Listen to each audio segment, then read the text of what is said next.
हम एक नया चैप्टर स्टार्ट करने जा रहे हैं जिसका नाम है accounts for non profit organization. Accounts for non profit organisation.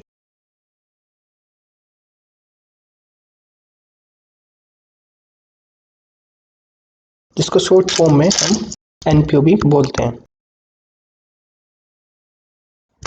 तो बच्चों, चैप्टर स्टार्ट करने से पहले मैं आप सभी से एक क्वेश्चन पूछना चाहूँगा, और वो ये है कि एक पर्सन का बिजनेस करने का एक अल्टीमेट मोटिव क्या होता है।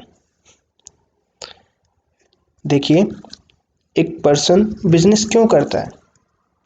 एक पर्सन बिजनेस प्रॉफिट अर्न करने के लिए करता है। बट अगर मैं बात करूं नॉन प्रॉफिट ऑर्गेनाइजेशन की, तो यहाँ पर जो उसका मोटिव है वो प्रॉफिट कमाना नहीं है, बल्कि क्या है, सोशल वेलफेयर करना, यानी पब्लिक की सेवा करना, समाज की सेवा करना। कुछ लोगों को खुशी मिलती है इस बात से कि वो चाहते हैं कि जीवन में प्रॉफिट कमाने के साथ साथ वो कुछ ऐसा भी काम करें जिससे समाज में उनकी एक छवि बनी रहे। वो कुछ समाज के लिए करना चाहते हैं। हर किसी का मोटिव प्रॉफिट कमाना नहीं होता। मैं मानता हूँ कि एक बिजनेस को करने के पीछे हमारा अल्टीमेट मोटिव जो है वो प्रॉफिट कमाना ही है, ठीक है। बट एनपीओ के केस में ऐसा नहीं है। हाँ, एनपीओ के केस में कहीं ना कहीं प्रॉफिट तो कमाया जाता ही है, क्योंकि उनको खर्चे भी करने पड़ते हैं। जैसे जहाँ पर स्टार्ट करते हैं हम कि एक बिजनेस को करने का मोटिव क्या होता है। मैं यहाँ पर आपको बताता हूँ, एक बिजनेस को करने का जो मोटिव है वो है प्रॉफिट अर्न करना। But in case of NPO,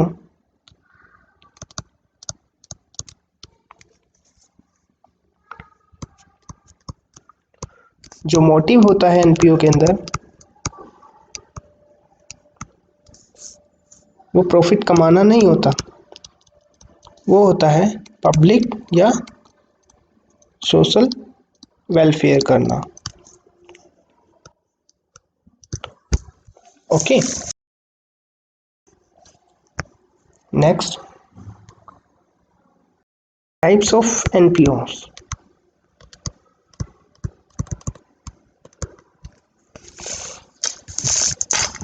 जो एनपीओस होती हैं, एनपीओस आर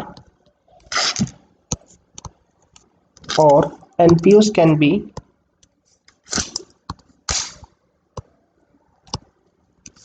religious,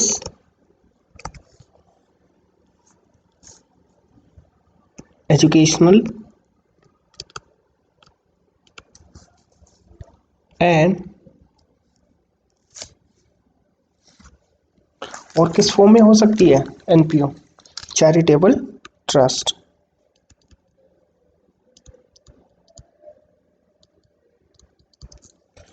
ठीक है, तो जो हमारी एनपीओ होती है वो रिलीजियस भी हो सकती है। Religious in the sense means temples, जैसे हमारी गुरुद्वाराज हैं, मस्जिद हैं।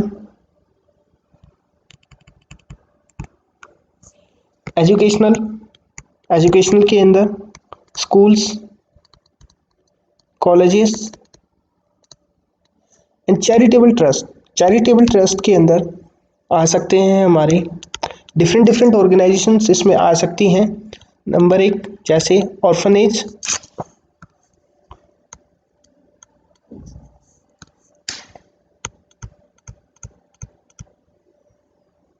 either for kids, senior citizens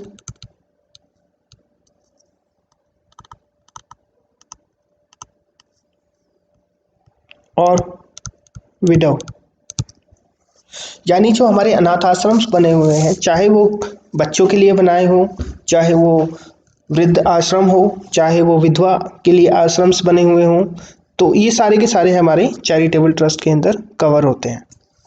ये हमारी एनपीओस की कुछ टाइप्स हैं। जो हमें सुनने को मिलती हैं। हम इनको आपने कभी सुना होगा, एनजीओज का नाम सुना है? एनजीओज बेसिकली क्या होती है? एनपीओ ही होती है। एनजीओ की फुल फॉर्म है नॉन गेनिंग ऑर्गेनाइजेशन। तो both are same, there is no confusion. तो एनपीओ में क्या होता है, एनपीओ बनती कैसे है, हम इस बारे में थोड़ी सी चर्चा कर लेते हैं। जो एनपीओ है, process to form an organization, or I can say it form a NPO organization।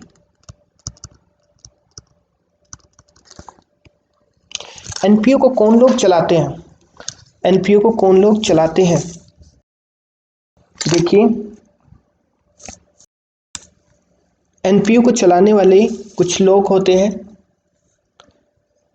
या कोई एंटरप्राइजेस हो सकती है, या कंपनीज हो सकती हैं, जिनको वो क्या करते हैं, प्रमोट करती हैं किसी ऑर्गेनाइजेशन को, और उनको हेल्प करती है फाइनेंशियली, उनको फाइनेंशियल असिस्टेंस प्रोवाइड कराती है, जिसके हेल्प से NPO social and public welfare का काम करती है।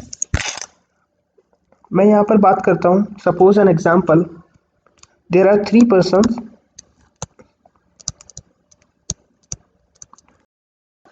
A, B and C, and there is a company named ABC company।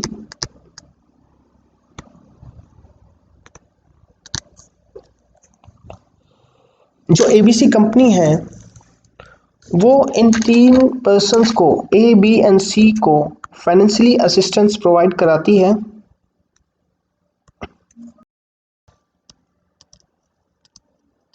Provide financial assistance to run a NPO. Okay, तो जो एबीसी कंपनी है वो इन 3 पर्सन्स को फाइनेंशियली असिस्टेंस जो है प्रोवाइड करती है एक एनपीओ रन करने के लिए, जो कि 3 लोग मिलकर काम करते हैं सोशल और पब्लिक वेलफेयर का।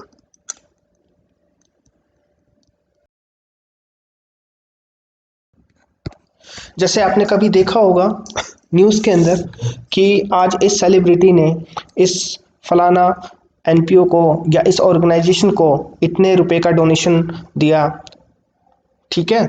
तो उस केसेस में क्या हो गया, जो एबीसी कंपनी है, या तो कोई एक कंपनी फाइनेंशियल असिस्टेंस प्रोवाइड कराती है, या कोई इंडिविजुअल,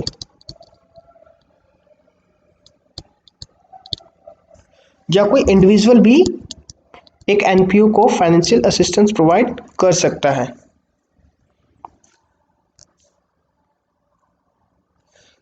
तो बच्चों, मेरा यहाँ पर एक सवाल अराइज होता है कि क्या इस केस में ए, बी और सी एक एनपीओ के ऑनर बन गए हैं? The answer is no.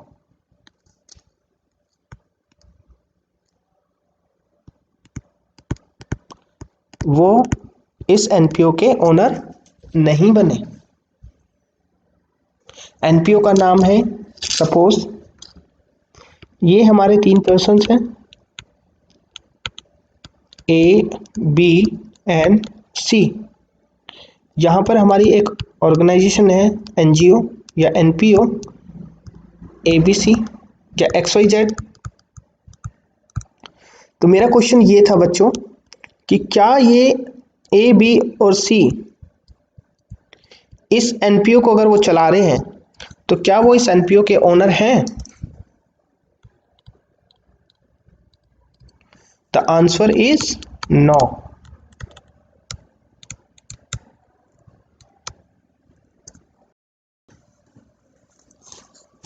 They are promoters,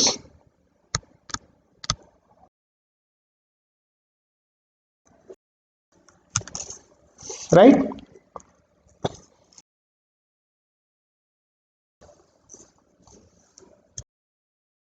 तो मैं कुछ आपको लिखवा रहा हूं और प्लीज उसको लिखिए। पॉइंट नंबर 1 लिखिए, NPO are separate legal entities which is promoted by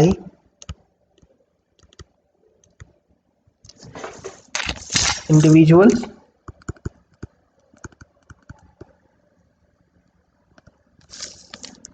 और enterprises, जो कि मैंने भी एक्सप्लेन किया लास्ट एग्जाम्पल में, but not owned by them, but वो उसके ओनर नहीं है। Their main objective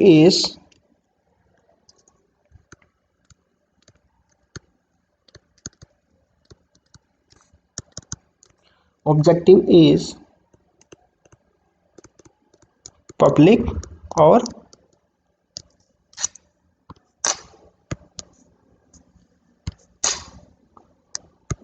right.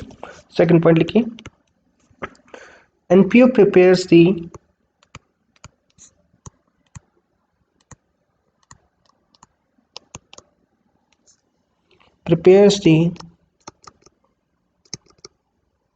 following annual accounts। अब देखिए, जो एनपीओ है, यहां पर अभी हम बात करने जा रहे हैं कि जो एनपीओ है एक फाइनेंशियल ईयर में अपने कौन कौन से एनुअल अकाउंट्स प्रिपेयर करती है, यानी कौन कौन सी बुक्स को मेंटेन करती है, राइट। तो इसके पॉइंट्स में लिखवाने से पहले मैं साइड में एक चीज आपको बताता हूं। मैं आपको कुछ समझाने जा रहा हूं, उसको जरा ध्यान से समझना। हमारे पास बच्चों दो तरह की एक्टिविटीज होती हैं। नंबर 1, मैं पहले लिख लेता हूं, types of activities.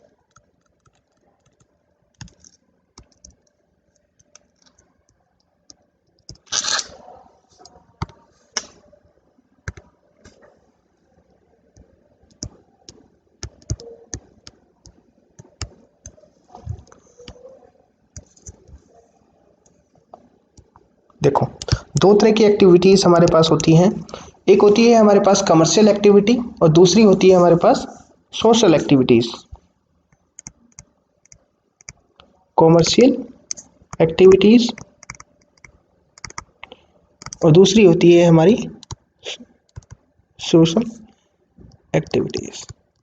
Commercial activities business in the sense कि हम यहाँ पर बिजनेस कर रहे हैं और हमारा इसमें मोटिव क्या है, प्रॉफिट अर्न करना।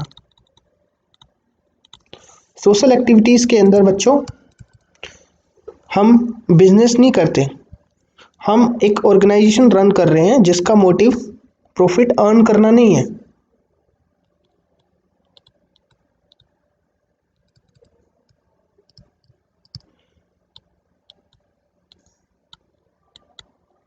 राइट। तो जब एक कमर्शियल एक्टिविटीज की अगर मैं सबसे पहले बात करूं कि अगर मैं एक बिजनेस रन कर रहा हूं जिसका मोटिव प्रॉफिट कमाना है, तो वो अपने फाइनेंशियल अकाउंट्स में यानी अपने फाइनल अकाउंट्स में वो कौन कौन से अकाउंट्स प्रिपेयर करके चलता है। तो जैसे कि आपने 11th में आप ऑलरेडी पढ़ चुके हो, आप इसमें क्या क्या चीज़ें बनाते हो। फर्स्ट नंबर 1 आप बनाते थे ट्रायल बैलेंस। नंबर 2 और क्या बनाया आपने उसमें, ट्रेडिंग अकाउंट। फिर आप क्या बनाते थे, प्रॉफिट एंड लॉस अकाउंट। उसके बाद आप बनाते थे बैलेंस शीट। ठीक है। और एक हमारे पास जो बनता था, जो कि हमारी रिक्वायरमेंट थी, ये तो आप नॉर्मली ये जनरली बनाते थे। इसके बाद आप दो चीज़ और एक्स्ट्रा बनाते थे कंपनी के केस में।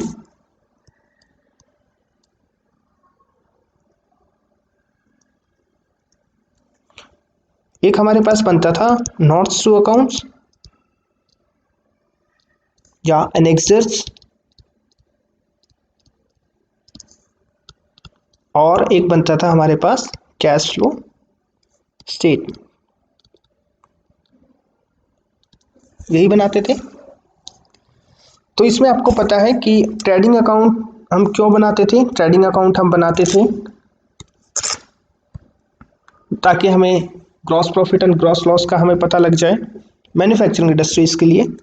उसके बाद में प्रॉफिट एंड लॉस अकाउंट हम किस लिए बनाते थे, ताकि हमें पता लगे कि हमें कितना नेट प्रॉफिट हुआ है ड्यूरिंग द ईयर और कितना नेट लॉस हुआ है during the year. Balance sheet हम किस लिए बनाते थे, ताकि हमें अपनी असेट्स और लायबिलिटीज की पोजीशन का पता हो एक पर्टिकुलर डेट के ऊपर। नोट्स टू अकाउंट क्या होते हैं। नोट्स टू अकाउंट बेसिकली एक समरी फॉर्म होती है डिफरेंट डिफरेंट सन्ड्री अकाउंट्स की। नोट्स टू अकाउंट्स में और एनेक्सर दोनों एक ही चीज़ होती थी। बेसिकली ये क्या होते थे, ये आपने पढ़ा होगा वर्किंग नोट्स। जैसे अगर मैं कहूँ कि मेरे पास डेटर्स की एक बहुत लंबी लिस्ट है और से 100 डेटर्स हैं, तो मैं 100 डेटर्स को बैलेंस शीट के अंदर एक एक डेटर का नाम लिख के तो नहीं दिखा सकता। उसके लिए मैं एक वर्किंग नोट नीचे बनाता था और उसमें मैं एक सन्ड्री डेटर का अकाउंट बना के उसके अंदर डिफरेंट डिफरेंट डेटर के नाम लिखकर उसके सामने उसके अमाउंट, यानी जो भी इसका अमाउंट होता था वो हम सारे लिखते थे और एक नेट टोटल मार के, और उस नेट टोटल को हम बैलेंस शीट में एज ए सन्ड्री डेटर उसको दिखाते थे। तो जो हमने वर्किंग नोट वहाँ पर बनाया that called notes to account. उसी तरीके से फिर हम एक बनाते थे cash flow statement. Cash flow statement mandatory नहीं था हर किसी एक ऑर्गेनाइजेशन के लिए, ये सिर्फ उन्हीं ऑर्गेनाइजेशन के लिए मैंडेटरी था जिसके ऊपर कुछ सर्टेन कंडीशंस अप्लीकेबल होती थी। ये अभी आपको पता नहीं चलेगा, जब आप हायर क्लास में आएंगे तब आप वहाँ पर आके पढ़ोगे AS3 रिवाइज्ड। ये बेसिकली अकाउंटिंग स्टैंडर्ड है जो कि बेस्ड है, जिसमें ये लिखा गया है कि कैश फ्लो स्टेटमेंट के प्रोविजंस क्या क्या हैं, आप किस तरीके से कैश फ्लो स्टेटमेंट को प्रिपेयर करोगे, और ये कैश फ्लो स्टेटमेंट किन किन कंपनीज को बनाना पड़ेगा। आइए अब आते हैं हम सोशल एक्टिविटीज़ के अंदर, जिसके अंदर प्रॉफिट कमाना हमारा मोटिव नहीं है। इसके अंदर हम इंक्लूड कर रहे हैं अपने NPOs को और NGOs को। तो NPO को सोशल एक्टिविटीज़ के अंदर क्या क्या बनाना पड़ेगा, कौन कौन से अकाउंट्स बनाने पड़ेंगे। देखिए ट्रायल बैलेंस तो इसको भी बनाना पड़ेगा, डन। ट्रायल बैलेंस के साथ साथ इसको एक कैश अकाउंट भी बनाना पड़ेगा। जैसे और बिजनेस कैश फ्लो स्टेटमेंट बनाती थी, ऐसे ही इसको यहाँ पर एक कैश अकाउंट बनाना पड़ेगा, जिसको हम यहाँ पर क्या नाम देते हैं, रिसीट एंड पेमेंट अकाउंट। तो रिसीट एंड पेमेंट अकाउंट ये एक एक्स्ट्रा रिक्वायरमेंट है जो कि NPO को बनाकर देना पड़ता है।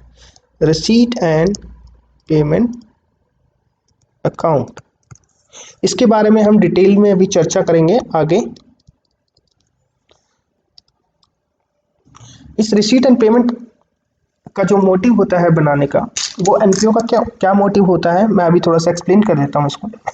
रिसीट एंड पेमेंट बनाने के पीछे एक रीज़न है NPO का, ताकि उसको ये पता चले कि हमारे पास ड्यूरिंग द ईयर कितना पैसा यानी कितना कैश हमारे पास आया और हमने उस पैसे को कहाँ कहाँ पर यूज़ किया। बेसिकली हमारे पास कितना कैश आया और कितना कैश चला गया, ताकि जो जो मेंबर्स उस NPO को जो फाइनेंशियली असिस्टेंट प्रोवाइड करा रहे हैं, जो हेल्प कर रहे हैं, ठीक है, जो फंडिंग करते हैं उस NPO को, डोनेट करते हैं उसमें, तो ताकि उनको ये पता रहे कि ड्यूरिंग द ईयर इस NPO में कहाँ से कितना पैसा आया और उस पैसे का कहाँ कहाँ पर यूज़ हो रहा है। ठीक, इसमें एक अकाउंट और बनाएंगे हम, इनकम एंड एक्सपेंडिचर अकाउंट। देखिए, एनपीओ के अंदर भी कुछ इनकम्स आती हैं, उसकी भी कुछ इनकम होती हैं और उसके भी कुछ अपने खर्चे होते हैं, जो अभी हम बाद में आगे चलकर उन चीज़ों पर चर्चा करेंगे डिटेल में। तो यहाँ पर हम उसके लिए क्या बनाते हैं, इनकम एंड एक्सपेंडिचर अकाउंट, और लास्ट हम क्या बनाएंगे इसमें, बैलेंस शीट। जो एनपीओ की बैलेंस शीट होती है बच्चों, वो बेसिकली फंड बेस्ड होती है, फंड बेस्ड अकाउंटिंग। कैसे, फंड बेस्ड का क्या मतलब है यहाँ, क्योंकि जो इसकी बैलेंस शीट में जो इसकी कैपिटल्स होती है, वो कोई इसका ओनर तो होता नहीं है। जैसे प्रोप्राइटरशिप में क्या होता है, एक ओनर होता है, ओनर क्या करता है, उसमें कैपिटल इंट्रोड्यूस करता है, जिसमें हम उसको बैलेंस शीट के अंदर उसकी कैपिटल शो करते हैं। यहाँ पर क्या होता है, डिफरेंट डिफरेंट पर्सन्स क्या करते हैं, डिफरेंट डिफरेंट कंपनीज या पर्सन्स जो है उसके सॉरी एनपीओ के अंदर क्या करते हैं, डोनेट करते हैं और फाइनेंशियल असिस्टेंस प्रोवाइड कराते हैं। तो हम उसको एक नाम देते हैं, इसकी बैलेंस शीट में क्या बोलते हैं उसको, कैपिटल फंड। तो इसके लिए भी फिर हम बाद में आगे चलकर इसकी चर्चा करेंगे डिटेल में। आई होप यहाँ तक आप सभी को समझ में आ गया होगा। तो मैं इधर आ जाता हूँ। हम बात कर रहे थे कि एनपीओ अपने एनुअल अकाउंट्स में कौन कौन से लेजर या कौन कौन से अकाउंट्स बनाता है। तो सबसे पहला वो बनाएगा receipts and payment account. Number 2, दूसरा कौन सा अकाउंट बनाएगा, इनकम एंड एक्सपेंडिचर अकाउंट। और थर्ड वो बनाएंगे balance sheet which is based on fund.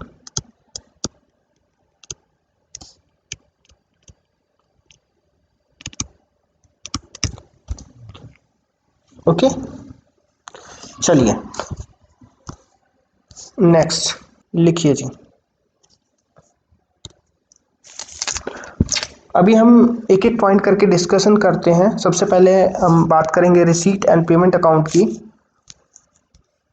तो हेडिंग डाल दीजिए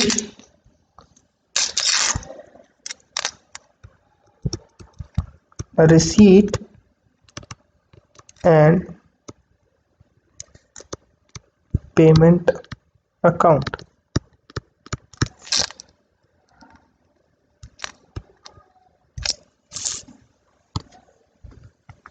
लिखिए इसमें,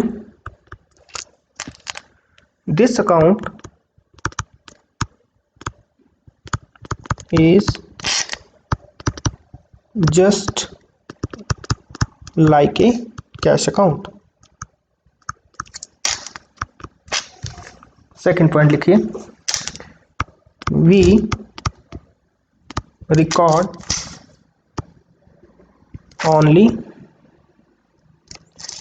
cash transactions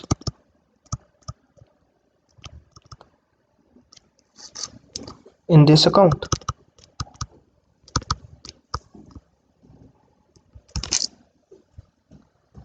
That means no credit transactions are allowed।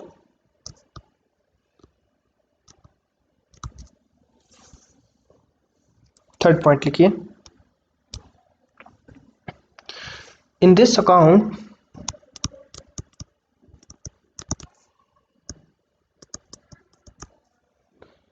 transactions are recorded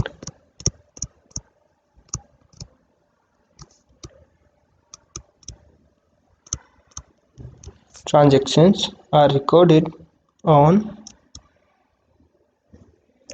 cash basis, that is not based on accrual, not based on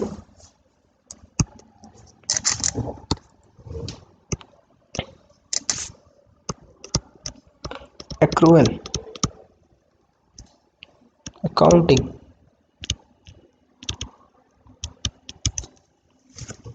right. Next point लिखिए इसमें,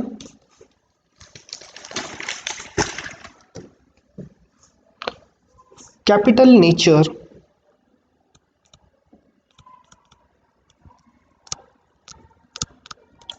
nature and revenue nature transactions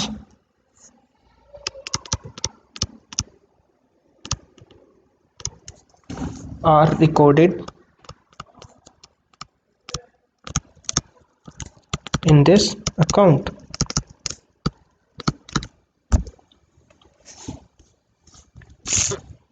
right. चलिए इस पर थोड़ी सी चर्चा कर लेते हैं। देखिए अभी जैसे मैंने पहले बताया आपको कि रिसीट एंड पेमेंट अकाउंट, मैंने अभी यहाँ पर आपको बताया था कि रिसीट एंड पेमेंट अकाउंट में, यहाँ पर रिसीट एंड पेमेंट अकाउंट के अंदर हम कैश ट्रांजैक्शंस को ही रिकॉर्ड करेंगे, बिकॉज ये जो अकाउंट है ये बेसिकली क्या है, एक समरी फॉर्म है कैश अकाउंट की। देखिए हम इसमें क्या करते हैं, हम एक कैश बुक बनाते हैं, उस पर डेली बेसिस के ऊपर ट्रांजैक्शंस हम रिकॉर्ड करते हैं कैश बुक के अंदर। जैसे सपोज कीजिए आज है हमारे पास 19 अप्रैल है, 19 अप्रैल को किसी पर्सन ए ने हमें 1000 रुपीज़ का डोनेशन दिया। देन नेक्स्ट डे पर एक पर्सन आया बी और उसने मुझे 5000 रुपीज़ का डोनेशन दिया। तो मैंने क्या किया, मैंने 19 की डेट के ऊपर मैंने 1000 रुपये पर्सन ए का लिख दिया डोनेशन रिसीव्ड। फिर मैंने नेक्स्ट डे 20th में लिख दिया 5000 received as a donation from person B. तो मैंने क्या कर रहा हूँ, मैं यहाँ पर क्या कर रहा हूँ, मैं इसमें day by day daily basis के ऊपर ट्रांजैक्शंस रिकॉर्ड कर रहा हूँ कैश बुक के अंदर। बेसिकली क्या होता है, जो कैश बुक होती है उसके अंदर डेली बेसिस के ऊपर रिकॉर्ड्स मेंटेन किए जाते हैं। डेली बेसिस पर अगर मुझे डोनेशन रिसीव हो रहा है तो मैं डेली बेसिस के ऊपर उसकी ट्रांजैक्शंस रिकॉर्ड करूंगा। डेली बेसिस के ऊपर अगर मेरे एक्सपेंस इनकर्ड हो रहे हैं तो मैं डेली बेसिस के ऊपर कैश बुक के अंदर उसको रिकॉर्ड करूंगा।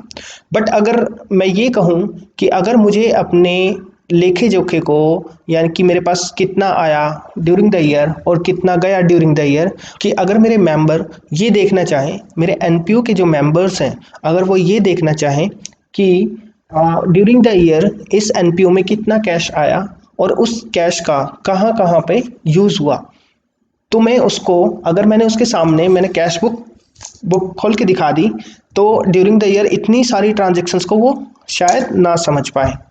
तो उसके लिए हम क्या बनाते हैं, एक रिसीट एंड पेमेंट अकाउंट बनाते हैं जिसमें हम जितनी भी इनकम है, जैसे सपोज अगर मेरे पास डोनेशन रिसीव हुआ, अब डोनेशन मेरे पास ड्यूरिंग द ईयर जितना भी डोनेशन जिन जिन बंदों से मेरे पास हुआ उसका एक नेट टोटल हम उसमें दिखाएंगे रिसीट एंड पेमेंट में, रिसीट साइड।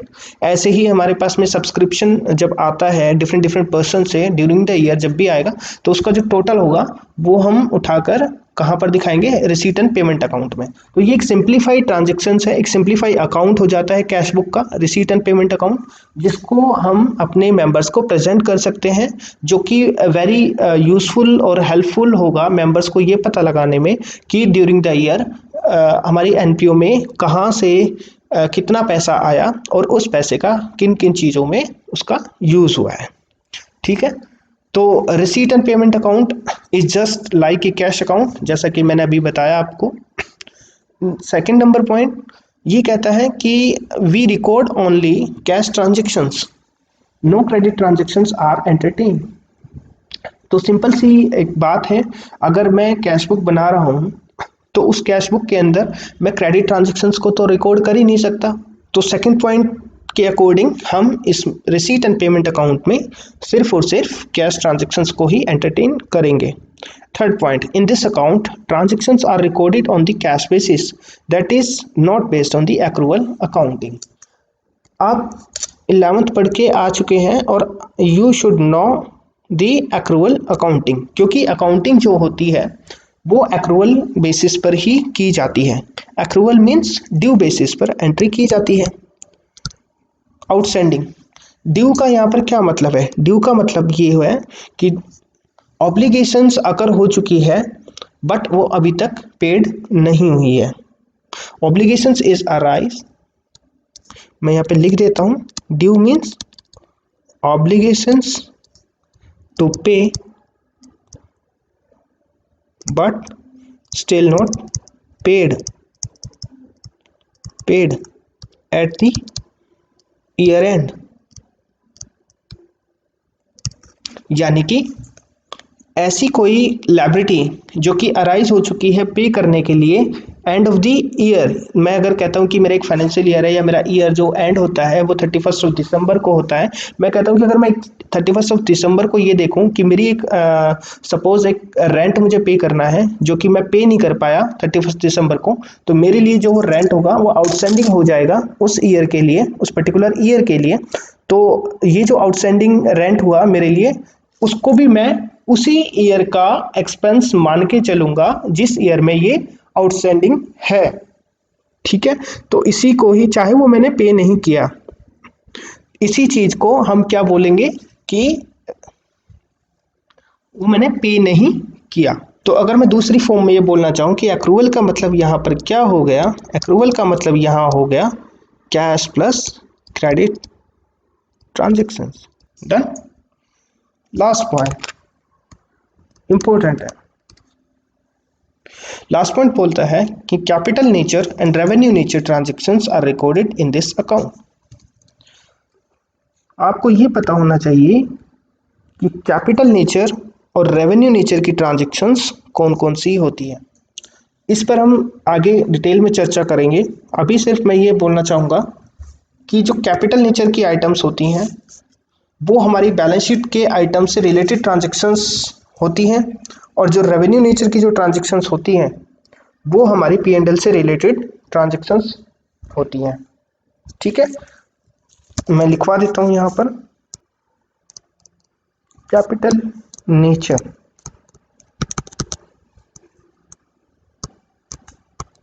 और revenue nature transactions, those transactions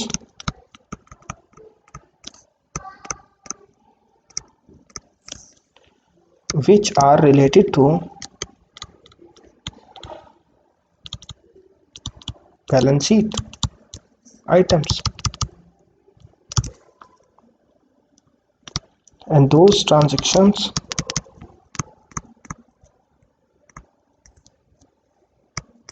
which are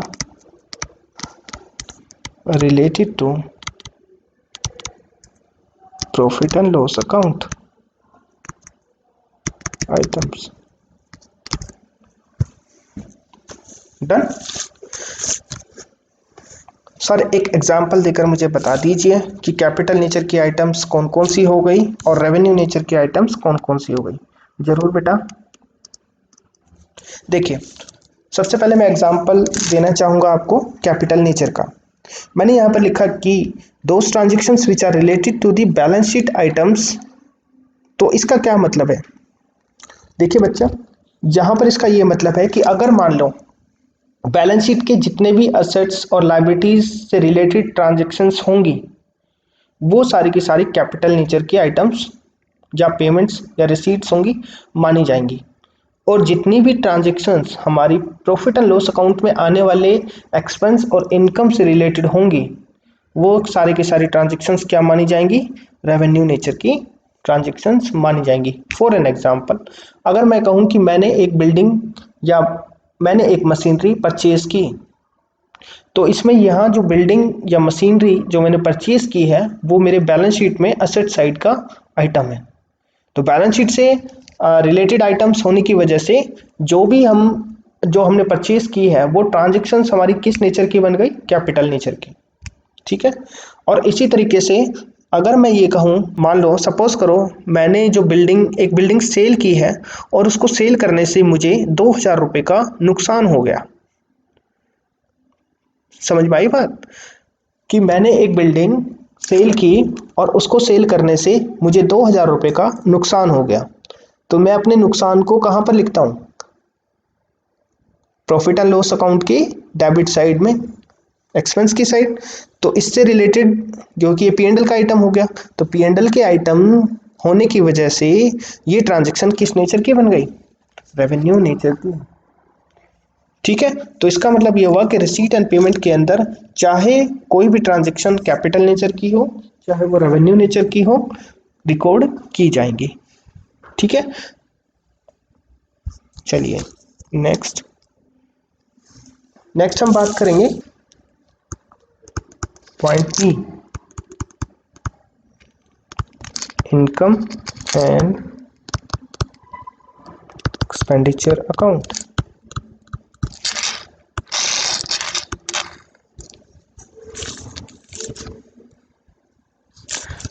पहले लिखिए इसमें points. This account is just like profit and loss account.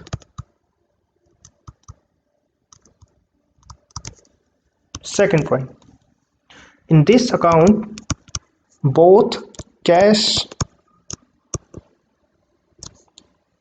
as well as credit transaction, both cash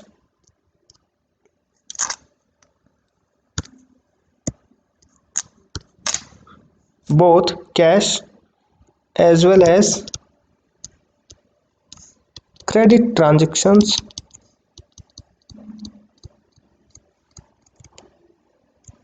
are recorded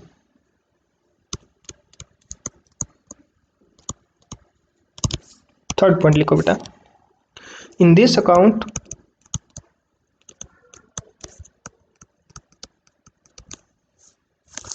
transactions are recorded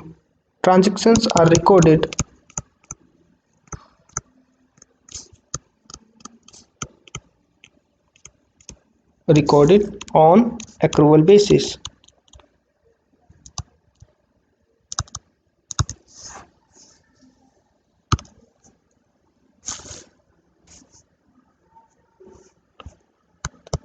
Next, only revenue nature transactions are recorded in this account.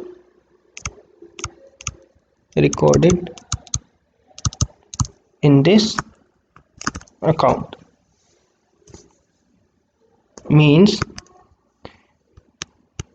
no capital expenditure या no capital nature। अगर मैं इसको square में डालकर काट दूं तो आपको पता रहेगा कि हमें इसमें कैपिटल नेचर के आइटम्स कंसीडर नहीं करने। ठीक है जी, अब जरा दूसरे अकाउंट जो हमारा इनकम एंड एक्सपेंडिचर है उसके बारे में थोड़ी सी चर्चा कर लेते हैं। देखिए, जो फर्स्ट पॉइंट है वो ये कहता है कि जो इनकम एंड एक्सपेंडिचर अकाउंट है वो बिल्कुल प्रॉफिट एंड लॉस अकाउंट की तरह बनाया जाता है। देखिए, हमें प्रॉफिट एंड लॉस अकाउंट हमने 11th क्लास में बनाना सीख लिया था। And profit and loss account किस लिए बनाते थे? प्रॉफिट एंड लॉस अकाउंट से हमें यह पता चलता था कि ड्यूरिंग द ईयर हमने क्या मुनाफा कमाया और हमें क्या नुकसान हुआ। बट एनपीओ के केस में हमें प्रॉफिट एंड लॉस अकाउंट नहीं बनाना। क्यों नहीं बनाना? क्योंकि एनपीओ का मोटिव प्रॉफिट कमाना नहीं है। तो यहाँ पर हमें ये नहीं पता लगाना कि एनपीओ ने कितना प्रॉफिट कमाया या फिर कितना लॉस किया एक ड्यूरिंग द ईयर। तो फिर हम इनकम एंड एक्सपेंडिचर अकाउंट क्यों बना रहे हैं? देखिए, एनपीओ के भी अपने कुछ इनकम्स होती हैं in the form of donations, subscriptions. ठीक है, तो वो भी तो कहीं ना कहीं रिकॉर्ड होंगी। वो कहाँ पर रिकॉर्ड होंगी? इनकम एंड एक्सपेंडिचर अकाउंट में। और इसी तरीके से उसके अपने भी कुछ खर्चे होते हैं, जैसे उसको बिजनेस रन करने के लिए, जैसे कोई कैंप वगैरह लगाना है, कोई फंक्शन ऑर्गेनाइज करना है, अगर कोई जैसे ऑर्फनेज वगैरह अगर खोला हुआ है तो बच्चों के लिए स्टडी का जो भी इंतजाम करना है या उनके खाने पीने का जो इंतजाम करना है, तो उस केस में यहाँ पर इनकम एंड एक्सपेंडिचर अकाउंट बनाया जाएगा, जिसकी मदद से हम ये देखेंगे कि ड्यूरिंग द ईयर उस एनपीओ के पास कितना सरप्लस बचा हुआ है या वो एनपीओ डेफिसिट में जा रही है। ठीक है, चलिए, तो फर्स्ट पॉइंट के अकॉर्डिंग ये जो अकाउंट है हमारा वो सेम इन द वे में बनेगा जैसे हम प्रॉफिट एंड लॉस अकाउंट बनाते थे।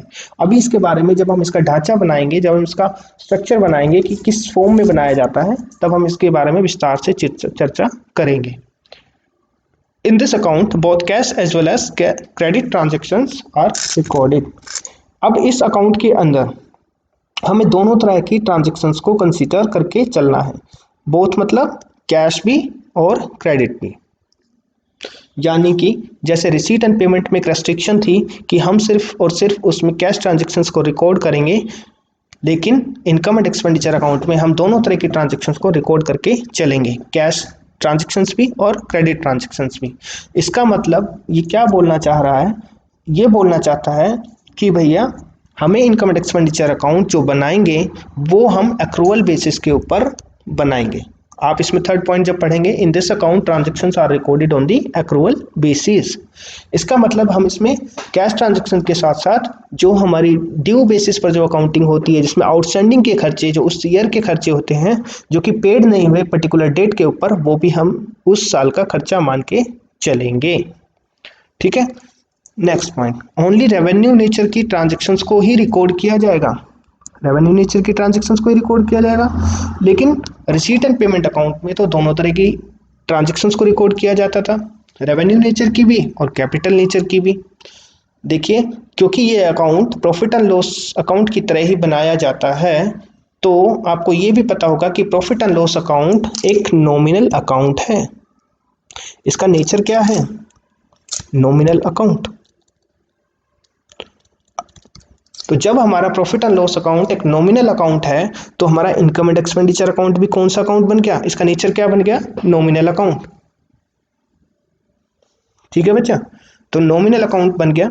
अब इसके अंदर हम सिर्फ और सिर्फ रेवेन्यू नेचर के आइटम्स को ही कंसीडर करेंगे। क्यों, कैपिटल की क्यों नहीं करेंगे, क्योंकि जो कैपिटल नेचर की जो आइटम्स होती हैं वो हमारी बैलेंस शीट के आइटम से रिलेटेड होती हैं। चलिए आगे बढ़ते हैं। अब जरा सीखते हैं रिसीट एंड पेमेंट अकाउंट के ढांचे बनाना। चलिए जी, बनाइए, साफ साफ बनाएंगे। सबसे पहले मैं आपको बता देता हूं कि कैश अकाउंट किस तरीके से बनाया जाएगा। ये देखिए, मैं एक कैश अकाउंट पहले बना रहा हूं।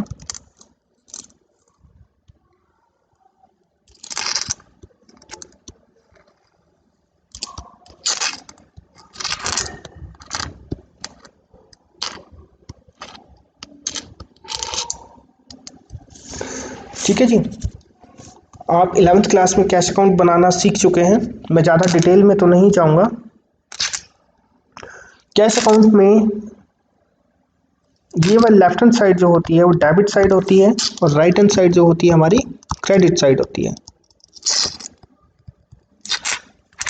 यहाँ पर आप ये समझ के चलिए, जो कैश अकाउंट की जो डेबिट साइड होती है, वहाँ पर अगर कोई भी पैसा आता है हमारे पास किसी भी फॉर्म में, तो हम उसको कहाँ लिखते हैं, डेबिट साइड में।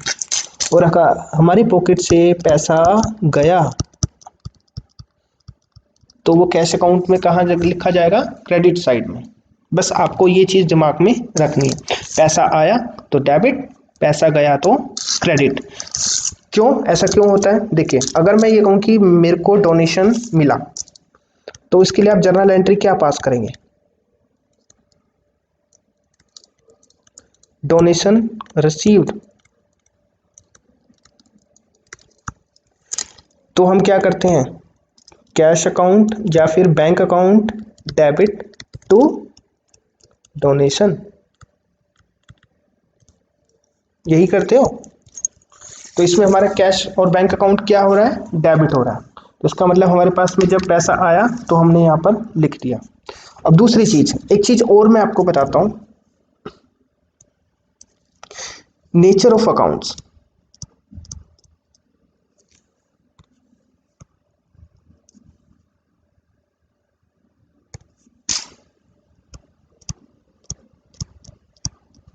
Nature of accounts. ये आपको टिप्स के ऊपर याद रखनी है। देखिए, हमारे पास अगर मैं बैलेंस शीट की बात करता हूँ सबसे पहले, तो हमारे पास दो तरह के आइटम्स होते हैं। नंबर एक असेट्स, या फिर हमारे पास क्या होगी, लायबिलिटी। अगर मैं P&L की बात करता हूँ तो मेरे पास दो तरीके के आइटम होंगे, या तो एक्सपेंस या फिर इनकम। ठीक है, तो अगर मैं इनके नेचर की बात करूं कि किस अकाउंट का क्या नेचर होता है, तो जितनी भी एसेट्स होती हैं हमारी, उनका जो नेचर होता है वो डेबिट होता है। यानी कि जितनी भी एसेट्स होती हैं वो डेबिट होती हैं। ठीक है, और जितनी भी लायबिलिटीज होती हैं उनका नेचर क्या होता है, क्रेडिट। जितने भी एक्सपेंसेस होते हैं उनका जो नेचर होता है वो डेबिट, और जितनी भी इनकम्स होती हैं वो उनका हमारा क्या होता है, नेचर क्रेडिट। ये आपको याद रखना है, सिंपल। तो जब ये जर्नल एंट्री बनाने में भी आपकी हेल्प करेगा। आइए, तो सबसे पहले हमारे पास देखिए, जब हम कैश अकाउंट यहाँ पर हम बना रहे हैं कैश अकाउंट, तो मेरा कैश अकाउंट क्या है, एसेट। तो एसेट का नेचर क्या होता है, डेबिट। तो इसीलिए जब हमारे पास पैसा आएगा तो हमेशा वो डेबिट होगा। यानी जो कैश हम बना रहे हैं, तो कैश अगर आया तो डेबिट, कैश अगर गया तो क्रेडिट। सबसे पहले हम लिखेंगे opening balance, to balance brought down. यहां डेबिट साइड में आप किस चीज का बैलेंस लिखोगे, ओपनिंग बैलेंस ऑफ कैश और बैंक, यही लिखते थे हम। और बाई बैलेंस ब्रॉट डाउन, यहां पर आप किसका बैलेंस लिखते हो, opening balance of bank overdraft.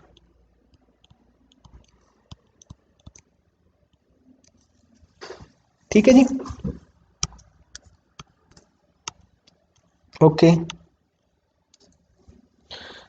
फिर हमारे पास कैश देखिए किस किस फॉर्म में आ सकता है एनपीओ के अंदर। सपोज मैंने कोई इन्वेस्टमेंट कर रखी है तो इंटरेस्ट आ सकता है वहां से, टू इंटरेस्ट।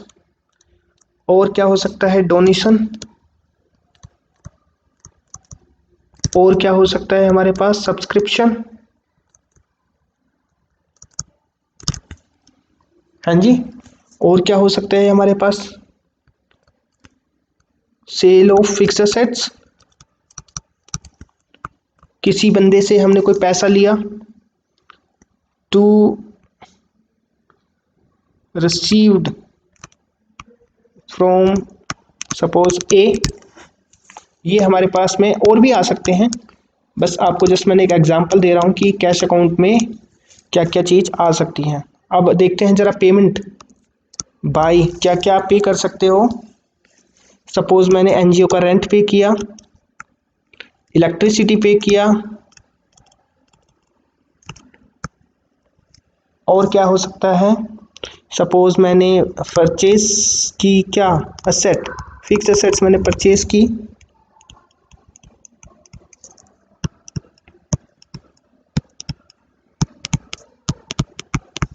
ठीक है जी, तो इसके बाद में अब हमारे पास हम क्या करेंगे, इसमें बैलेंसिंग फिगर निकाल लेते थे। यहाँ अगर मेरा बैलेंस निकलता, बैलेंस कैरिड डाउन, ये मेरा जो बैलेंस निकल रहा, ये ओपनिंग, ये हमारा क्लोजिंग बैलेंस जो आया, या फिर हमारा निकलेगा इस side by balance carried down, हमारा बैलेंसिंग फिगर है। ठीक है,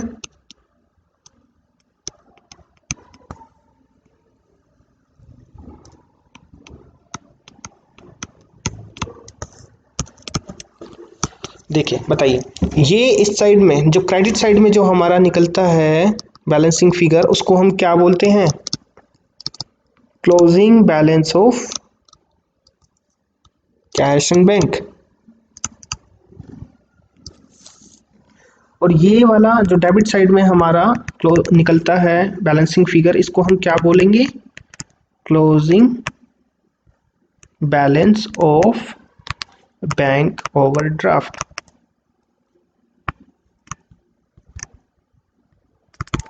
ठीक है बच्चों, ये हमारा था कैश अकाउंट। अब देखिए हमने कैश अकाउंट बना लिया, सेम टू सेम एनपीओ के अंदर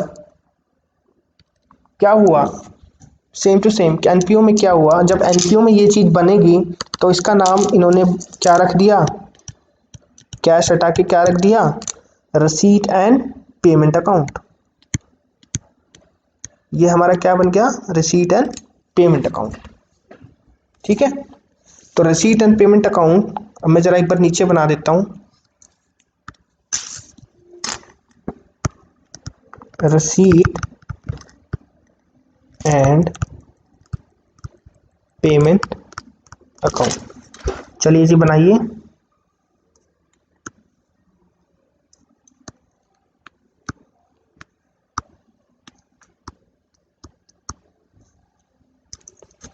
सबसे पहले डेबिट साइड,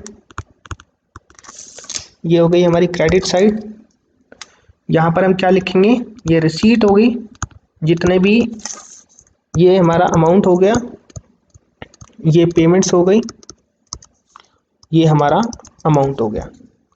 ठीक है ना। अगेन रिसीट का मतलब क्या हो गया कि हमारे पास पैसा आया और पेमेंट में पैसा गया।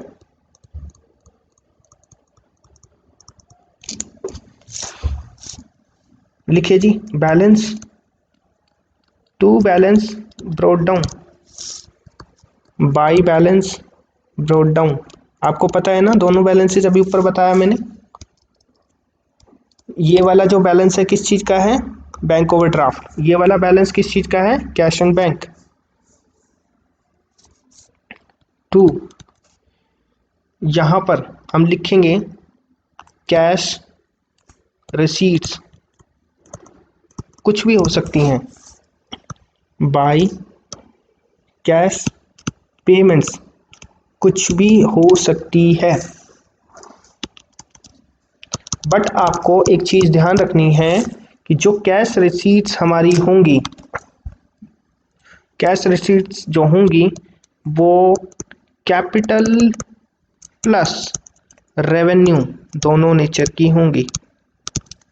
इन द सेम वे जो उतनी भी कैश पेमेंट होंगी वो कैपिटल प्लस रेवेन्यू दोनों की दोनों होंगी, दोनों नेचर की ट्रांजैक्शंस इसमें होंगी। एक पॉइंट उसके बाद में आप क्या निकालोगे, balancing figure to balance carried down,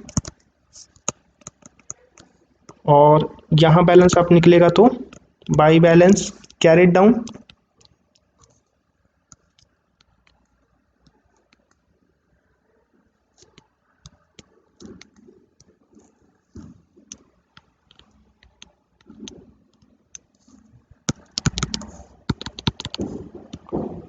हाँ जी, आप मुझे बताइए जो डेबिट साइड का जो बैलेंस है इसको मैं क्या बोलूंगा,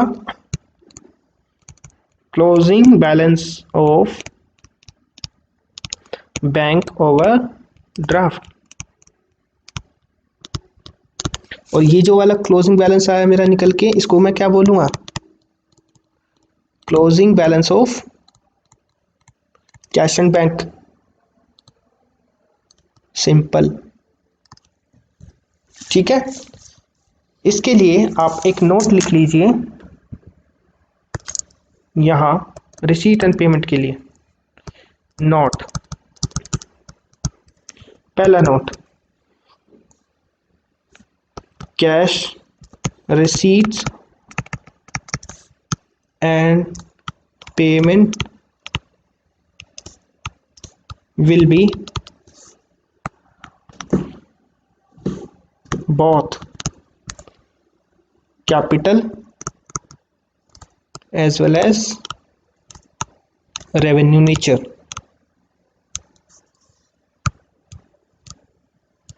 Second point, transactions are recorded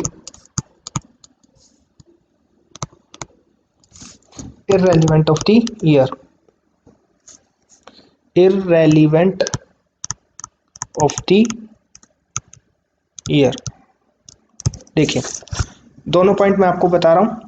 पहला point, cash receipt and payments will be both capital as well as revenue nature. तो इसमें मैं कुछ ज़्यादा आपको नहीं बताऊंगा, मैं ऑलरेडी बता चुका हूँ इसमें कि दोनों तरह की ट्रांजेक्शन्स यानी दोनों तरह की नेचर की ट्रांजेक्शन्स इसमें रिकॉर्ड होंगी, कैपिटल और रेवेन्यू नेचर की। सेकंड पॉइंट है, transactions are recorded irrelevant of the year. Irrelevant of the year का क्या मतलब है?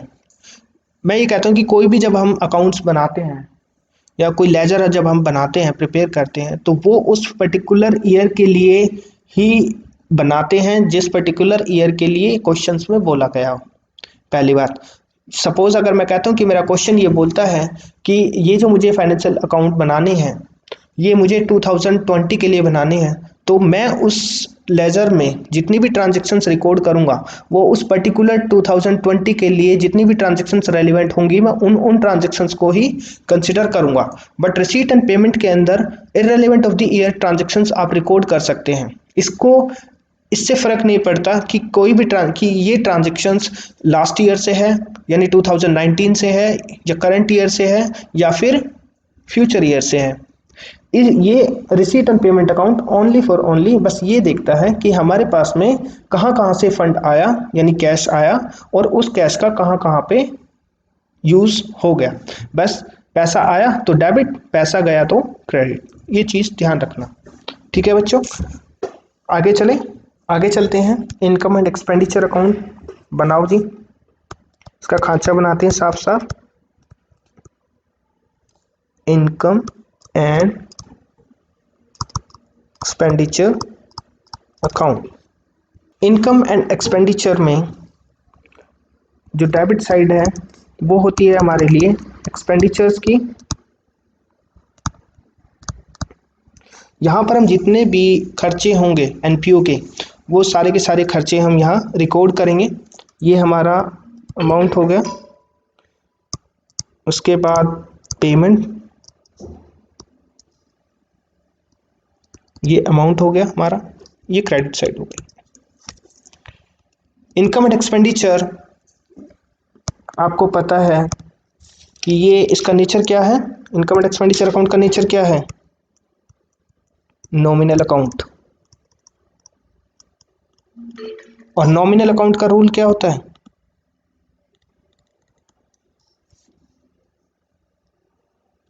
डेबिट ऑल द एक्सपेंसेस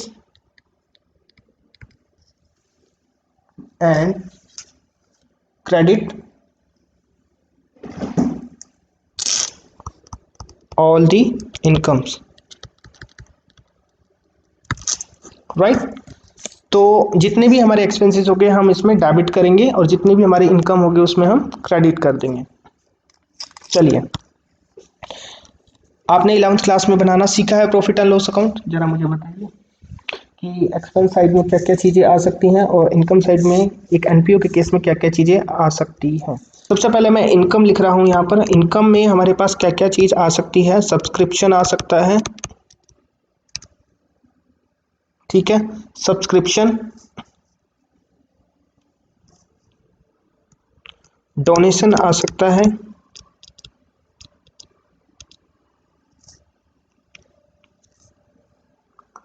और क्या आ सकती है हमारे पास? रेवेन्यू रिसीट्स,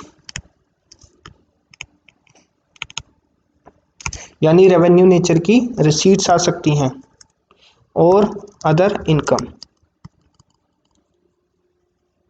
ये हमारे पास चीज़ें यहाँ पर आ सकती है। एक्सपेंस साइड में आ जाइए, क्या क्या हो सकती है एक्सपेंस? रेवेन्यू पेमेंट्स में लिख रहा हूँ,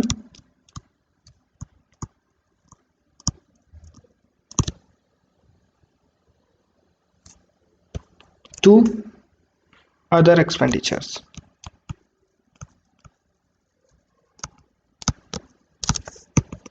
ये हमारे पास आइटम्स यहाँ पर आ सकते हैं। नाउ यू नीड टू, इसमें एक चीज़ आपको ध्यान रखना है कि जितनी भी हमारी रेवेन्यू रिसीट्स या रेवेन्यू पेमेंट्स हैं, क्योंकि ये एक्रूवल बेसिस पर अकाउंटिंग होती है, एक्रूअल बेसिस, तो इसका मतलब मुझे इसमें कंसीडर करनी पड़ेगी कैश प्लस आउटस्टैंडिंग, राइट। तो हम इसमें इंक्लूड करेंगे इंक्लूडिंग ऑल द एडजस्टमेंट्स।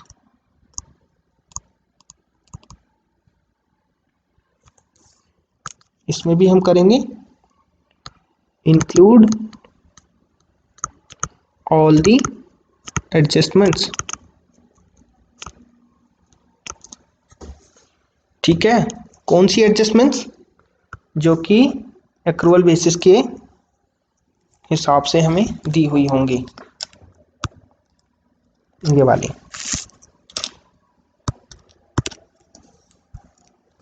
चलिए जी, एडजस्टमेंट्स हम बाद में सीखेंगे, अभी हम जस्ट अभी इंट्रोडक्शन कर रहे हैं एनपीओ में कि क्या क्या चीज़ें कैसे कैसे करनी है। अभी डिटेल में आगे सारी चीज़ें चर्चा करेंगे जब हम क्वेश्चन करेंगे। उसके बाद में हम यहाँ पर इसका टोटल लगाएंगे,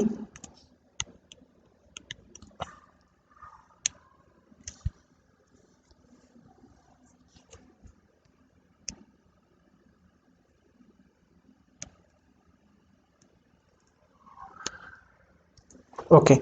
अगर मेरा बैलेंस निकलता है left hand side by balance carried down, यहाँ पर, और यहाँ पर अगर मेरा बैलेंस निकलता है टू बैलेंस कैरिड डाउन, ये मेरे लिए क्या होगा? ये इधर देखो, जब प्रॉफिट एंड लॉस अकाउंट हम बनाते थे 11th क्लास में, तो जो डेबिट साइड में जो हमारा बैलेंसिंग फिगर निकलता था, हम इसको क्या बोलते थे? Net profit. यहाँ पर हम क्या बोलते थे? Net profit, right. लेकिन यहाँ पर हम इसको नेट प्रॉफिट नहीं बोलेंगे, यहाँ पर हम इसको क्या बोलेंगे? ये है हमारा सरप्लस, ठीक है। इसी तरीके से यहाँ पर हम क्या निकालते थे? नेट लॉस, लेकिन हम इसको नेट लॉस नहीं बोलेंगे, हम इसको क्या बोलेंगे? डेफिसिट, ठीक।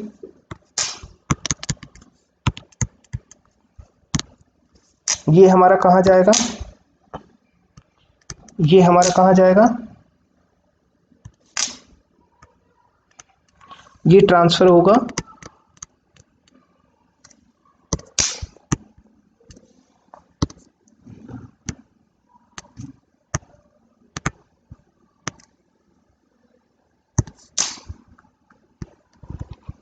कहाँ जाएगा?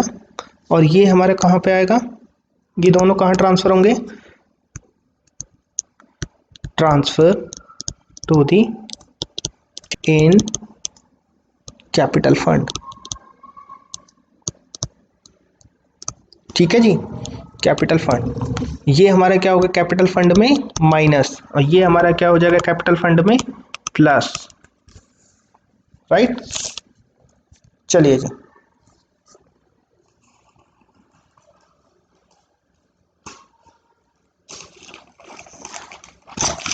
नेक्स्ट पॉइंट बात करते हैं वो इतने छोटे छोटे पॉइंट्स की। देखिए, हमारे पास जो इसमें टर्म्स यूज हुई हैं, अगर मैं इसमें टर्म्स की बात करूं, एक टर्म्स क्या क्या यूज हुई हैं,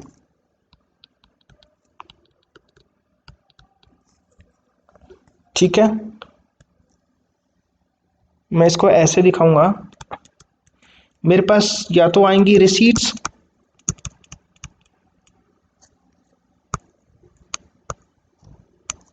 या फिर मेरे पास क्या आएंगी? पेमेंट्स,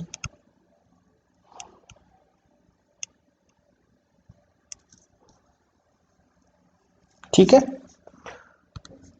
अब मेरे पास रिसीट जो हैं वो क्या हो सकती हैं? दो तरीके की। नंबर एक, capital receipts, revenue receipts. In the same way payments भी मेरे पास दो तरह की हो सकती हैं, कैपिटल पेमेंट्स और रेवेन्यू पेमेंट्स। रेवेन्यू पेमेंट्स, ठीक है। मैं अब आपको याद कराने के फॉर्म में आपको इस तरीके से ठीक है याद करा रहा हूँ, किस तरीके से आपको याद करना है। चलिए जी, सबसे पहले बात करते हैं हम कैपिटल रिसीट की। देखिए कैपिटल रिसीट क्या होती है, इसमें क्या क्या चीज़ें आ सकती हैं। नंबर 1, लाइफ मेंबरशिप फी,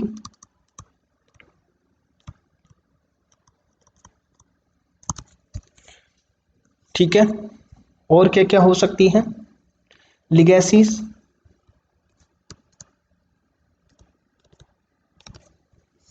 और क्या क्या हो सकती हैं बताइए, specific donation,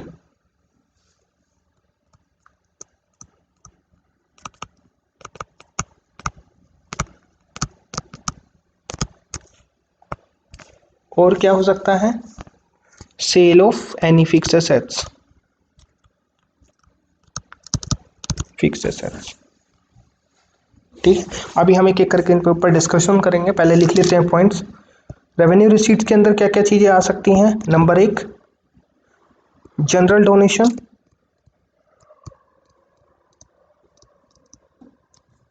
number 2, subscription,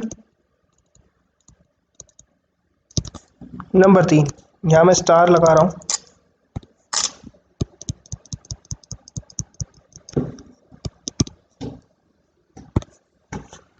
subscription, और रेंट रिसीव्ड।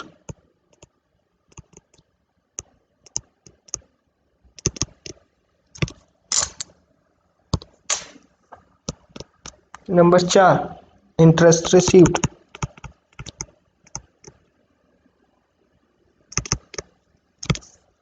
और क्या क्या चीज़ें हो सकती हैं, सेल ऑफ ओल्ड न्यूज़पेपर,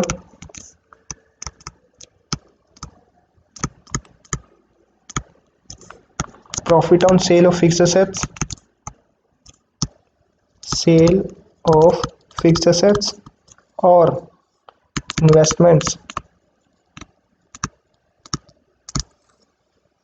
ठीक है। और हमारे पास में अब बात करते हैं जरा कैपिटल पेमेंट्स।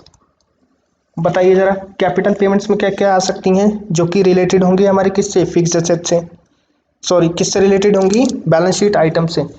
नंबर 1, जैसे purchase of fixed assets, purchase of investments, और क्या हो सकता है, construction of building,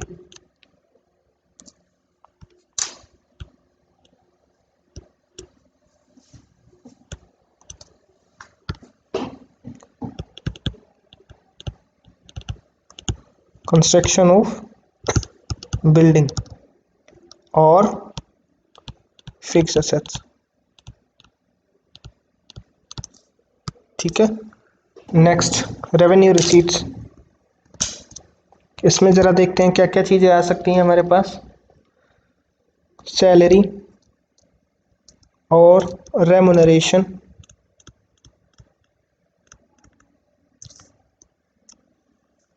rent, taxes, printing and stationery,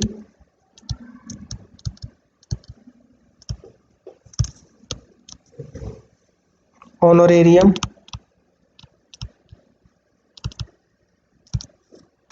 etcetera,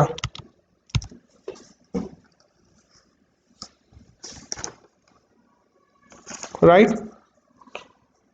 तो ये हमारे पास हमने डिफाइन कर दिया इनको इस तरीके से, ताकि आपको याद करने में आसानी रहेगी।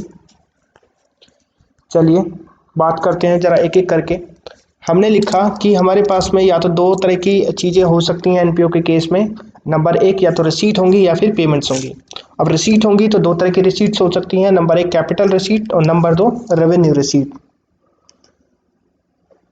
जो रेवेन्यू रिसीट्स हैं मैंने पहले बताया कि रेवेन्यू रिसीट्स कौन सी होंगी, जो पी एंड एल से रिलेटेड होंगी, और जो कैपिटल रिसीट होंगी वो बैलेंस शीट से रिलेटेड होंगी। अगर इसको वैसे याद करना है आपको, तो हम इसको ये बोल सकते हैं कि जो रेवेन्यू रिसीट है वो बार बार अकर होने वाली आइटम्स हैं ड्यूरिंग द ईयर। ठीक है, और जो कैपिटल रिसीट है वो हमारी ओकेशनली होने वाली आइटम्स हैं, occasionally during the year. Occasionally माने कभी कभी, कभी कभी होने वाली ट्रांजैक्शंस को ये बोलते हैं।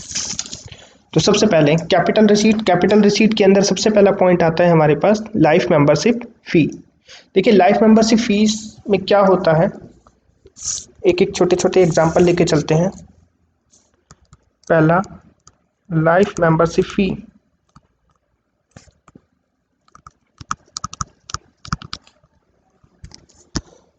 लाइफ मेंबरशिप फी ये हमारे पास एक ऑर्गेनाइजेशन है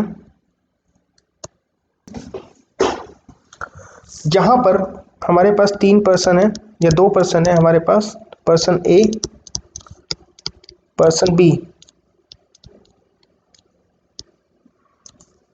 ठीक है, जो पर्सन है पर्सन ए और पर्सन बी दोनों एनजीओ के मेंबर बनना चाहते हैं, और वो भी लाइफ टाइम मेंबर। जब इन्होंने एनजीओ को अप्रोच किया कि हमें भी जो है इस एनजीओ का मेंबर बना लिया जाए, तो एनजीओ ने उनके सामने एक कंडीशन रखी कि आप हमारी एनजीओ के मेंबर बन सकते हैं, आपको हमें एक फ़ी पे करनी पड़ेगी, एक लमसम अमाउंट पे करना पड़ेगा, जिसको हम क्या बोलेंगे, मेंबरशिप फ़ी। बिकॉज वो लाइफ टाइम मेंबर बनेंगे तो उसके बदले में उनसे एक लमसम अमाउंट लिया जाता है एनजीओ के द्वारा। ठीक है, जिसको हम क्या बोलते हैं, लाइफ मेंबरशिप फ़ी, फ़ी पेड, ठीक, to become member.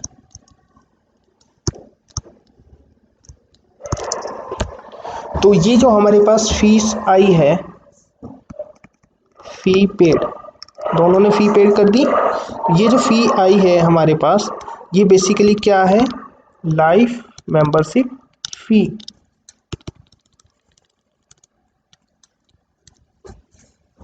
Right, okay.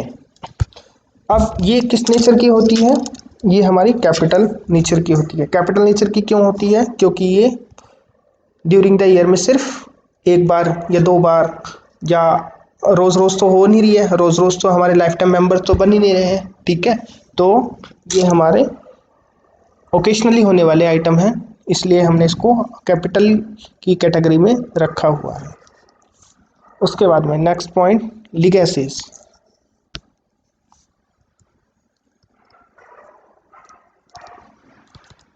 लीगेसीज, लीगेसीज में क्या होता है, देखिए डोनेशन 2 तरीके से दिया जाता है एक पर्सन के द्वारा। एक तो दिया जाता है अपनी मर्जी से कि भैया ये लीजिए डोनेशन, मैं आपको इतना डोनेशन दे रहा हूँ। एक होता है मेरे मरने के बाद मेरी जो जायदाद है, जो मेरी विल है, उसमें से मेरी संपत्ति का, टोटल संपत्ति का कुछ पार्ट इस एनजीओ को या इस एनपीओ को दे दिया जाए।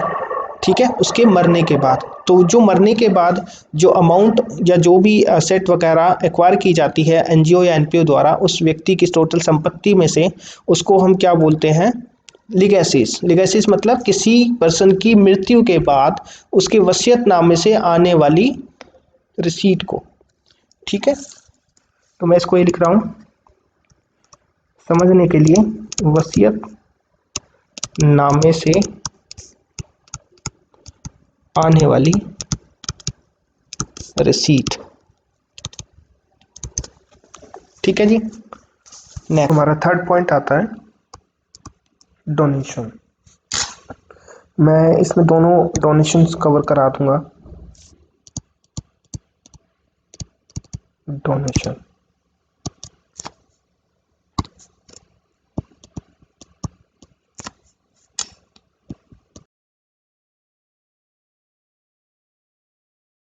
डोनेशन हमारे बच्चों दो टाइप के डोनेशन होते हैं। नंबर एक होता है हमारा जनरल डोनेशन और दूसरा होता है हमारा स्पेसिफिक डोनेशन।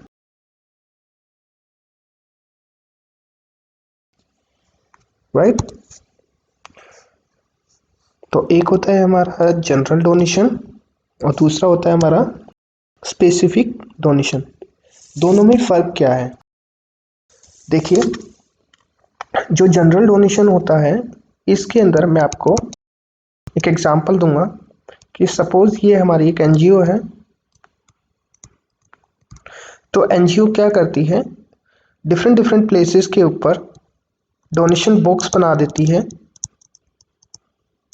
ये हमारे डोनेशन बॉक्स हैं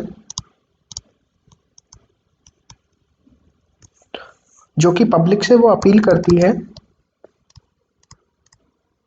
पब्लिक से अपील करती है कि आप जो है डोनेशन हमारी संस्था को दीजिए। तो जो पब्लिक छोटे छोटे अमाउंट्स के अंदर या कोई एक स्पेसिफिक एक अमाउंट के अंदर, स्मॉल हो चाहे वो बिग अमाउंट हो, अगर वो किसी एनजीओ को या एनपीओ को वो डोनेट करती है तो उस केस में इसको हम क्या बोलते हैं, जनरल डोनेशन। और जनरल डोनेशन में क्या होता है कि उस पैसे का यूज़ वो एनपीओ या एनजीओ किसी भी पर्पस में यूज़ कर सकती है। इसमें कोई लिमिटेशन नहीं है। जैसे कि हमारी जो स्पेसिफिक डोनेशन है दूसरे वाला, उसके अंदर हमारी कुछ लिमिटेशंस होती हैं। बेसिकली स्पेसिफिक डोनेशन जो है वो डोनेशन है जो किसी स्पेसिफिक पर्पस के लिए दिया जाता है, गिवन फॉर स्पेसिफिक पर्पज।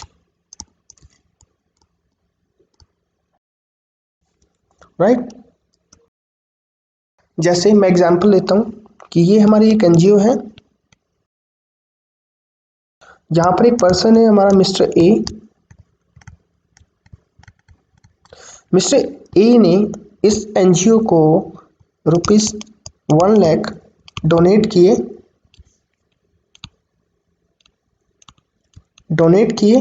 किस पर्पस के लिए? जो उनका पर्पस था, पर्पस ये था कंस्ट्रक्शन ऑफ वॉलीबॉल कोर्ट और कंस्ट्रक्शन ऑफ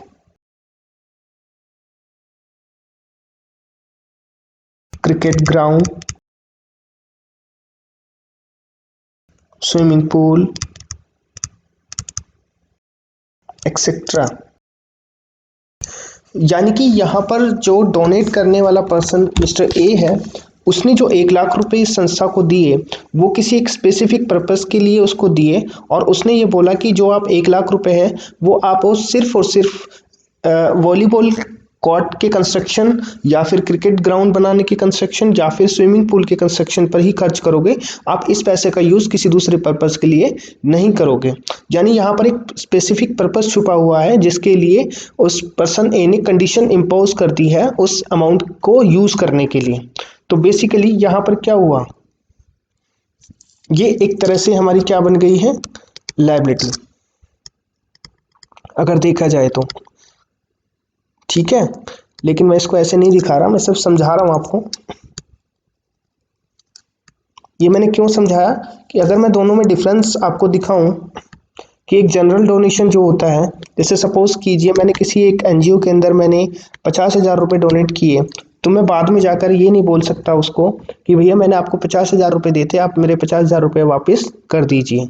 लेकिन स्पेसिफिक डोनेशन के केस में ऐसा नहीं है। स्पेसिफिक डोनेशन के केस में जब तक जिस पर्पस के लिए वो पैसा मिला है, अगर उस पर्पस में वो पैसा नहीं लगाया गया तब तक वो हमारी क्या है, लायबिलिटी है एक तरह से। ठीक है, चलिए जी।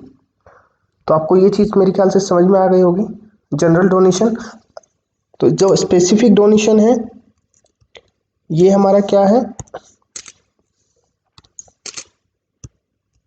Capital receipt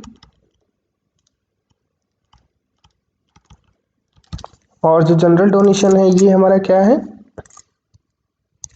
revenue receipt.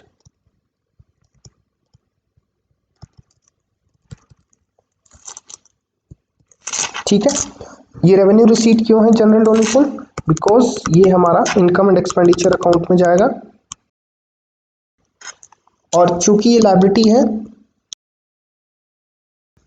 ये हमारी कहाँ जाएगी, बैलेंस शीट के अंदर, राइट। चलिए नेक्स्ट, डोनेशन के बाद में हमारे पास कौन सा पॉइंट आता है, जरा देख लेते। लाइफ मेंबरशिप हमने करा दिया, लिगेसी के ऊपर हमने चर्चा कर ली, स्पेसिफिक डोनेशन हो गया, जनरल डोनेशन हमारा कंप्लीट हो गया है, sale of any fixed assets ये तो आपको पता ही है। इसके बाद में हम बात करते हैं सब्सक्रिप्शन की। सब्सक्रिप्शन, इसको हम चंदा भी बोलते हैं, ठीक है जी। सब्सक्रिप्शन में क्या होता है, सब्सक्रिप्शन के अंदर भी जो लोग, जो डोनेट करने वाले लोग हैं वो क्या करते हैं, हर महीने कुछ ना कुछ अमाउंट, एक स्पेसिफिक अमाउंट या एक लमसम अमाउंट या जैसे भी है, सब्सक्रिप्शन के केस में जो डोनेट करने वाले लोग हैं, सब्सक्रिप्शन के केस में जो डोनेशन होता है उसमें जो पर्सन्स होते हैं वो मंथली बेसिस के ऊपर डोनेट करते हैं।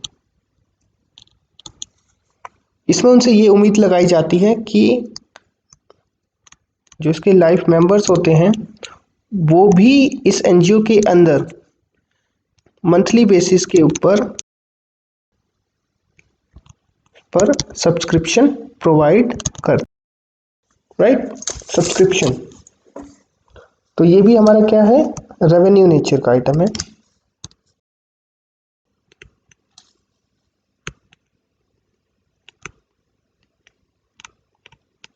लेकिन मैं स्टार लगा के चीज लिख रहा हूं, सब्सक्रिप्शन के अंदर ये हमारा सब्सक्रिप्शन है, वैसे तो ये रेवेन्यू नेचर का होता है in general, if question is silent. ये कैपिटल नेचर का भी हो सकता है इफ क्वेश्चन आस्क।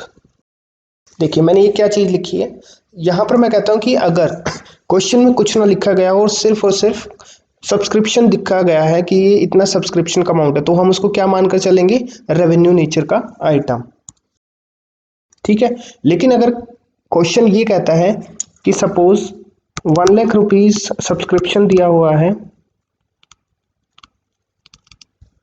ये क्वेश्चन है मान लीजिए, और 1 लाख रुपीज का हमारे पास सब्सक्रिप्शन दिया हुआ है, जिसके अंदर क्वेश्चन ये बोलता है कि 50% पार्ट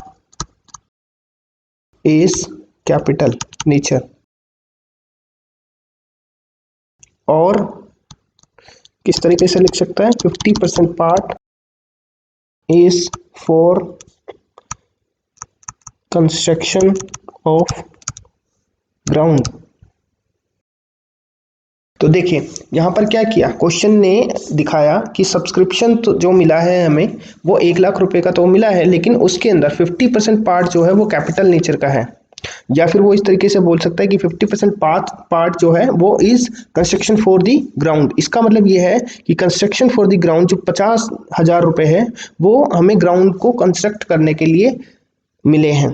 तो यानी ये क्या हो गया, हमारा स्पेसिफिक डोनेशन हो गया एक तरह से, और स्पेसिफिक डोनेशन क्या होता है, कैपिटल नेचर का।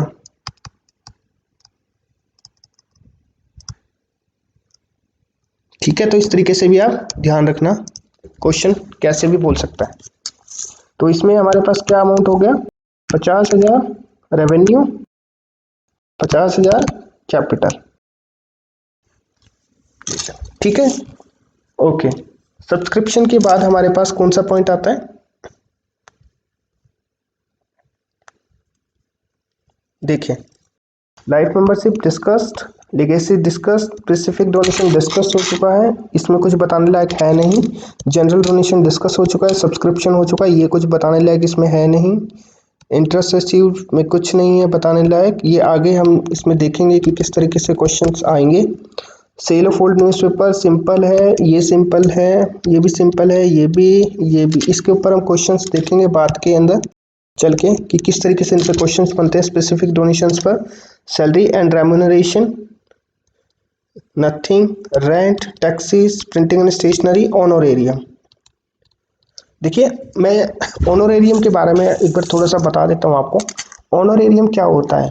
ऑनोरेरियम बेसिकली क्या होता है, जब कोई एक संस्था चीफ गेस्ट इनवाइट करती है, जैसे किसी सेलिब्रिटी को इनवाइट कर दिया या किसी मिनिस्टर को इनवाइट कर लिया, देन जब उसको जाने के टाइम पर अगर वो कुछ उसके ओनर के लिए कोई चेक प्रोवाइड कराती है, कोई एक लमसम अमाउंट उसको पे करती है एज ए ओनर, देन उसको हम क्या बोलते हैं? ऑनोरेरियम। ठीक है, तो हमारे पास में ये हमारा खत्म हो गया है। इसके अंदर एक समरी फॉर्म मैं लिखवाना चाहूँगा कुछ। चलिए लिखते हैं, टेबल बनाते हैं। समरी टेबल टू लर्न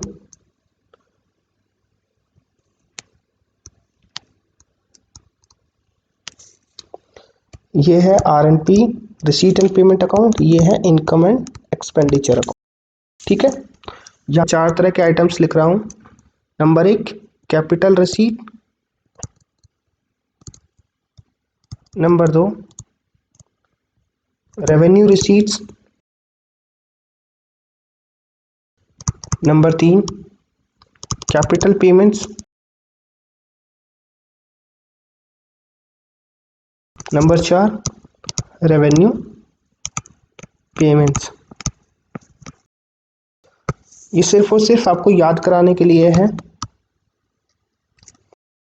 देखिए, इन समरी मैं ये कहता हूँ कि कैपिटल रिसीट, क्या हमारे जितनी भी हमारी कैपिटल रिसीट्स होती हैं, क्या हमारे रिसीव एंड पेमेंट अकाउंट में आएंगी?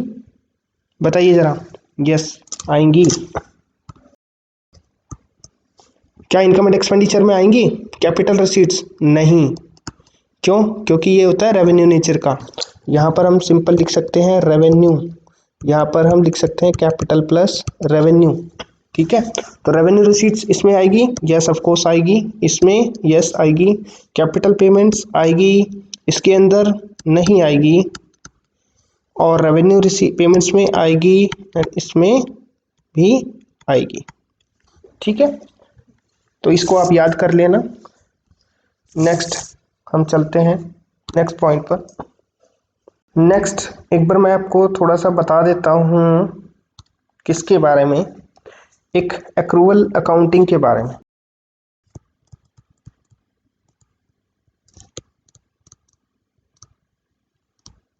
ये आज की क्लास का हमारा लास्ट टॉपिक है, एक्रूवल अकाउंटिंग। इसकी ज़रूरत तो नहीं थी मुझे, लेकिन फिर भी मैं एक बार आपको बता देता हूँ जिन बच्चों को नहीं पता। देखिए बच्चों, जो हमारी अकाउंटिंग होती है ना, वो हमारी अकाउंटिंग एक्रूवल बेस पर होती है। Accrual base means due basis पर हमारी अकाउंटिंग की जाती है। ड्यू बेसिस, यहाँ पर जो ड्यू बेसिस का मतलब है मैंने ऊपर लिखवा चुका हूँ कि obligation arise at the end of the year, end of year still not paid. ठीक है, यानी वो कब पे की जाएगी? Will be. ओके जी, अब इसका एक एग्जांपल लेते हैं जरा। इसका एक बेस्ट एग्जांपल है हमारा सैलरी वाला। देखिए, अब यहाँ पर मैं बात करता हूँ कि हमारे पास एक कंपनी है, ABC एक कंपनी है, उसमें एक पर्सन एम्प्लॉयड है, उसका पर्सन का नाम है मिस्टर राम, वो इसमें एम्प्लॉय है इस कंपनी का।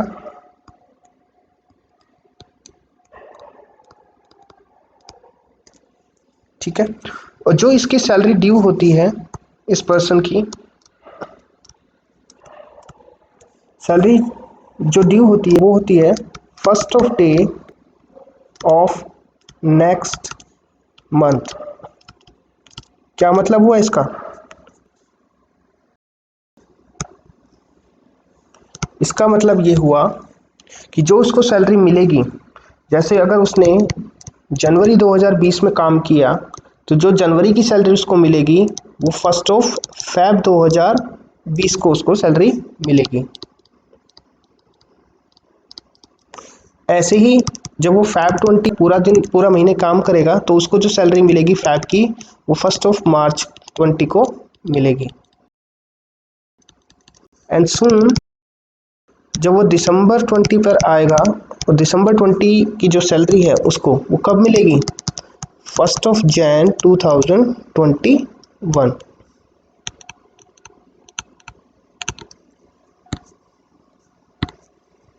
ठीक है,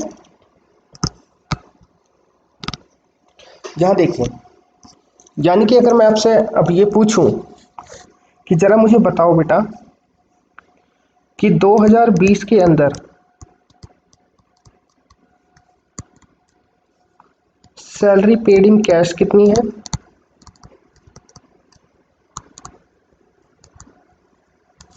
और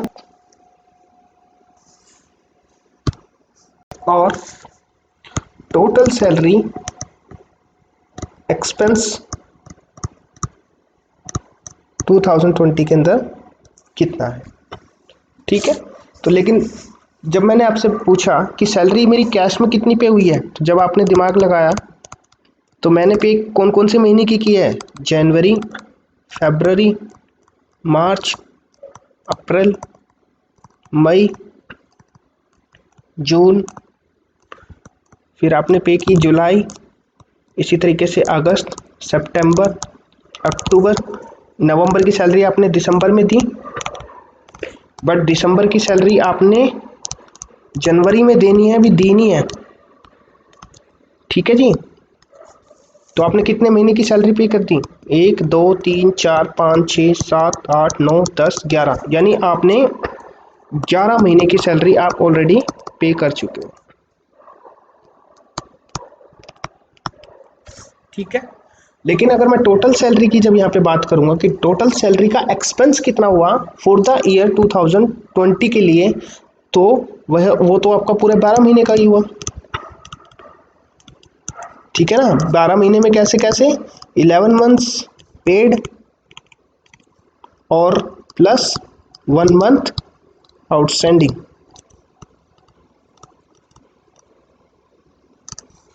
ये 1 मंथ आउटस्टैंडिंग कौन से वाला है? दिसंबर 20 का, जो कि आपने पे कब करना है? जनवरी 21 में। ये अभी आपने पे नहीं किया, ड्यू हो चुकी है बट पे नहीं किया इसको। ठीक है, तो टोटल मेरा जो एक्सपेंस हुआ 2020 के लिए वो मेरा कितना हुआ? पूरे 12 महीने का। तो जब मैं इसको रिकॉर्ड करूंगा इन ट्रांजेक्शन्स को, तो मैं इसको रिकॉर्ड कैसे करूंगा? देखिए, जो 11 महीने मेरी पेड हुई है उसको मैं रिकॉर्ड करूंगा रिसीट एंड पेमेंट अकाउंट में।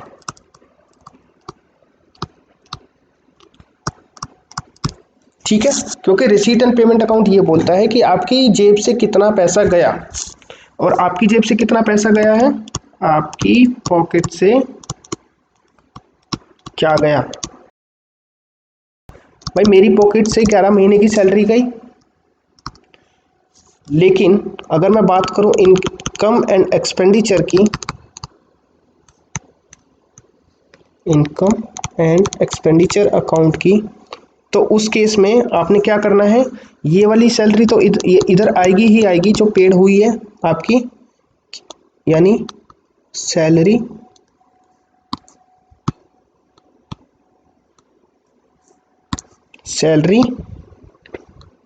पेड इन कैश, और आप इसके अंदर ऐड क्या कर दोगे?